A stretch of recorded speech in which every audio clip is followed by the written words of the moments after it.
Bonjour chers amis, jour 40 entre la Pâque et la Pentecôte, jour J que notre Seigneur a choisi pour rejoindre le Père dans la nuée, jour aussi durant lequel il a invité ses disciples à rejoindre Jérusalem, la chambre haute, pour prier et attendre le don du Saint-Esprit.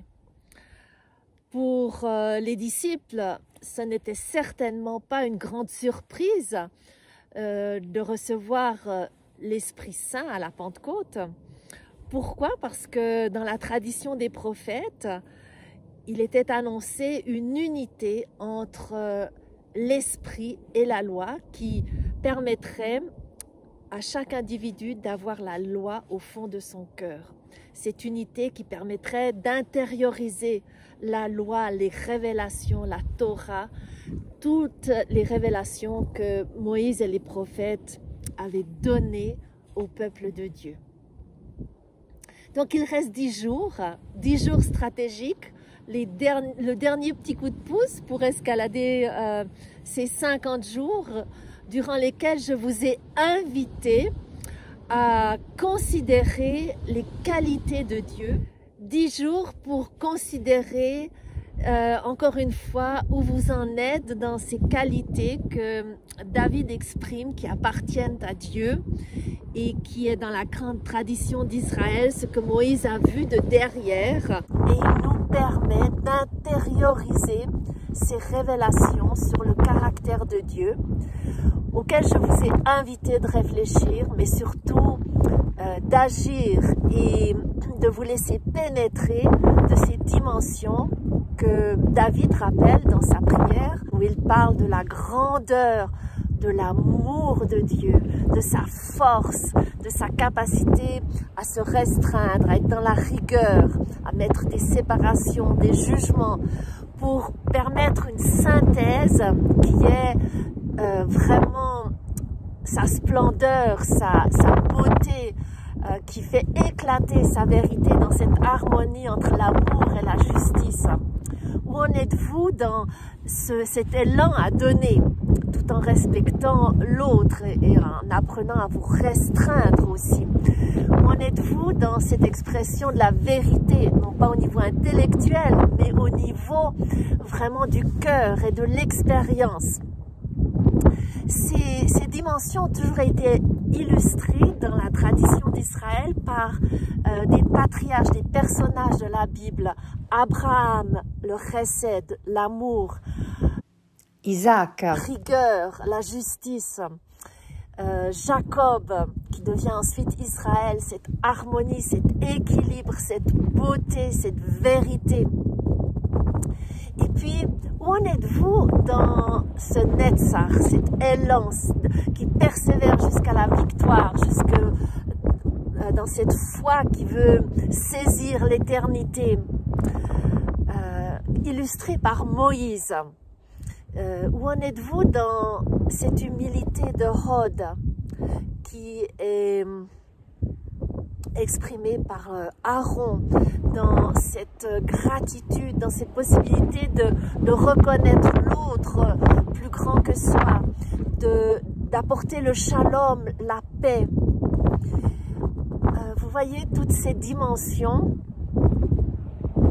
On doit compter les jours pour les intégrer, non seulement pour se rappeler de l'essentiel au travers de la vie qui s'écoule, de ma vie qui s'écoule, mais surtout pour rappeler aussi qu'il y a une dimension de purification que je dois accueillir pendant cette période entre la Pâque et la Pentecôte.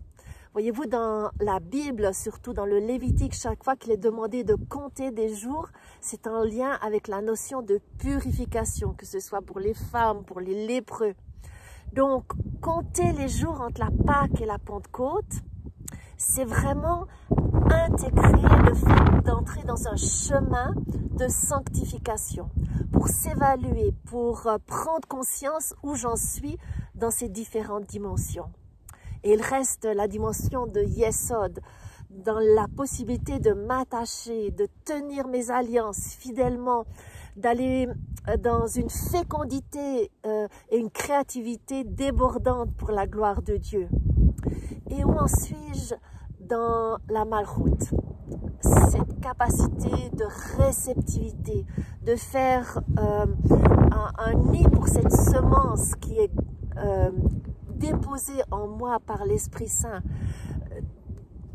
Où en suis-je dans cette capacité à laisser le Christ prendre toute sa place et habiter en moi pour me donner cette autorité, non pas de pouvoir, mais de caractère affermi, ancré dans la vérité, dans l'amour, dans la justesse, dans la foi qui persévère, dans la foi qui s'est lâcher prise aussi. Parce que je disais, tout vient de Dieu, bien sûr, non pas le mal, mais Dieu est en contrôle de tout. Dieu peut tout transformer. Et cette dimension d'attachement, d'alliance est représentée par Joseph, le juste, celui qui a pu s'éloigner dans l'élan et ne pas être attrapé par la femme de Potiphar, mais celui qui aussi a traversé l'épreuve dans la prison en restant fidèle à Dieu, attaché à Dieu. Vraiment, Joseph, le juste, le tamim, le tzaddik. Mais aussi, Joseph, celui qui a gardé cet élan pour remporter des victoires. La victoire sur la victoire pour retrouver le cœur de ses frères. La victoire aussi pour obtenir et développer des stratégies afin de faire survivre tout un peuple pendant la famine et la disette. Et puis, il y a Malrout. Je vous parlais de cette dignité, de cette autorité de caractère qui nous permet de vraiment régner avec Christ, de s'asseoir dans les lieux célestes, comme dit Paul, aux côtés du Christ. Et cette malroute, elle est exprimée, représentée par David. Pourquoi David? On aurait pu prendre Salomon, le plus grand des rois. Mais non, parce que David, lui, n'a pas recherché la royauté. Il a toujours été humble. Il a incarné la synthèse, justement, entre Netzar, Od et Yesod. Il avait un cœur qui aimait Dieu, qui était capable aussi de gratitude. Tous ces psaumes sont une illustration de son immense gratitude envers le Père, envers Dieu, envers son bien-aimé, son Créateur. Et je vous rappelais que Od était justement cette capacité non seulement d'apporter le shalom, d'être dans l'humilité, mais aussi d'être dans la gratitude, dans la reconnaissance de ses péchés, de la présence de l'autre et dans la gratitude. Et David a su vraiment, comme dans un entonnoir, accueillir toutes ses qualités et ainsi illustrer la malroute et préfigurer le Messie, Jésus qui nous a apporté le royaume de Dieu. Alors, où en êtes-vous dans la réception de ce royaume de Dieu? Êtes-vous comme un bel utérus qui peut accueillir cette graine pour la porter à maturité et engendrer de nouvelles réalités autour de vous? Eh bien, c'est à quoi je vous invite pendant ces 10 derniers jours, à considérer toutes ces qualités pour voir où vous en êtes, pour prendre conscience où vous en êtes.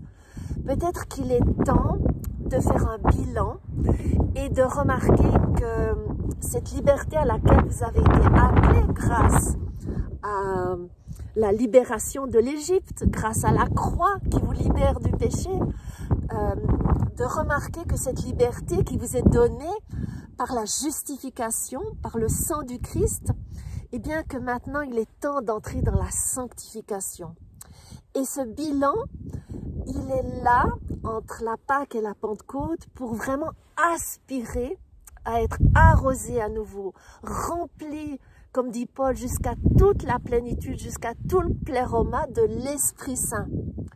Afin que ce soit l'Esprit qui vous dynamise, que ce soit l'Esprit qui vous fortifie dans votre amour, qui vous donne le sens de la justesse, qui vous permet d'aller de l'avant avec dans la beauté de votre caractère, dans l'équilibre, l'harmonie de votre être, qui vous permet d'entrer dans la fécondité avec une foi endurante, persévérante, avec la possibilité d'aller de l'avant vraiment dans cette humilité de réceptivité que demande le royaume de Dieu.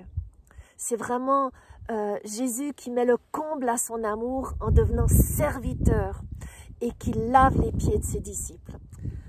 Où en êtes-vous dans toutes ces dimensions? C'est ma prière pour vous, pour ces 10 derniers jours, que vous puissiez faire un bilan et vraiment là où vous voyez des défauts, des manquements, et bien de demander plus du Saint-Esprit pour qu'il vous habite, pour qu'il fasse grandir le Christ en vous.